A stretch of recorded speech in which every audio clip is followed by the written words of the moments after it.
Et bonjour à toutes et à tous, nous sommes de retour sur le plateau du Hub Live, donc au cœur du village de l'innovation, de l'événement du Hub Institute Data and AI for Business 2023. Et nous sommes avec Étienne de Saint-Martin, bonjour. Bonjour Frédéric. Vous êtes directeur adjoint de la data et de la DSI chez Auchan Retail France. Et là, on va parler de quelque chose de très concret, de très vertueux aussi, on va le voir. Enfin, on espère, en tout cas. On l'espère aussi. Donc, qu'est-ce que vous avez mis en place avec les agriculteurs ? On a mis en place pas mal de choses ces dernières années. Pour redonner un peu le contexte, Auchan, c'est une entreprise qui est en retournement et on essaye d'installer pour les 10 prochaines années un modèle un peu plus vertueux avec nos partenaires agriculteurs. L'ambition, c'est de développer ce qu'on appelle nos filières. Nos filières, c'est quoi? C'est des partenariats qu'on a avec des agriculteurs partout en France, de la tomate, des carottes, du bœuf, des escargots aussi, et de créer un modèle plus vertueux avec eux, en améliorant les conditions de production, mais aussi en nous permettant de mieux comprendre et de permettre aux consommateurs de mieux saisir les enjeux de sa consommation. Très bien, donc bon, on voit que c'est très concret, hein, on est vraiment sur le terrain.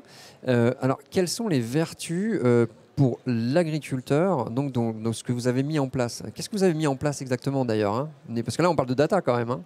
On parle de data, oui, tout à fait. Ce qu'on a fait, c'est qu'on a créé un partenariat avec une start-up qui est affiliée à l'INRIA. Et le but du jeu, c'est... Donc c'est sérieux. Hein. On essaye. Ouais. On ne fait pas ça sur le coin d'une table, pas encore. Ou plus maintenant. Le but du jeu, c'est quoi? C'est on paye l'agriculteur pour que l'agriculteur renseigne les données issues de sa production. Combien de litres d'eau, quel type de viande, quelle est la qualité des sols, etc., etc. Le partenaire de confiance anonymise ces données, qui restent la propriété de bout en bout de l'agriculteur. Et nous, on s'en sert pour se comparer aux moyennes de l'ADEME et pouvoir permettre aux consommateurs d'évaluer au plus près la réalité de sa consommation et de son empreinte énergétique. Très bien. Et alors du coup, on voit les vertus pour l'agriculteur se dessiner quand même un petit peu, mais aussi pour tout l'écosystème concerné, parce que ce n'est pas uniquement lui. Qu'est-ce que vous pouvez dire sur ces vertus? Oui, alors il y a pas mal de vertus. La première vertu pour l'agriculteur, c'est bien évidemment que nous le rémunérons pour l'effort que ça lui demande. Donc ça lui crée une nouvelle source de revenus et nous faisons en sorte de massifier un peu et de pouvoir lui donner la part la plus juste de ce qui lui revient. La vertu pour nous, elle est bien évidemment de réussir à communiquer parce qu'on est persuadé que les partenariats qu'on a avec ces agriculteurs partout en France, ils sont bons pour l'environnement, ils sont bons pour les consommateurs et ils sont bons tout simplement pour le goût des produits qu'on va offrir à l'ensemble de la population. L'enjeu derrière, c'est comment est-ce qu'on pérennise un tel système et derrière, demain, comment est-ce qu'on utilise cette donnée pour créer un cercle réellement vertueux où non seulement on a cet aspect comparaison avec l'ADEME, on a cet aspect sur la recherche fondamentale sur la consommation de l'agriculture, mais aussi demain, comment est-ce qu'on fait en sorte que cette donnée puisse être réutilisable par d'autres, tout en s'assurant que la propriété reste bien à la main de l'agriculteur, ouais. Mais qu'elle puisse générer de nouvelles sources de revenus qu'on pourrait partager avec l'agriculteur, le partenaire de confiance et enfin, bien évidemment, Auchan.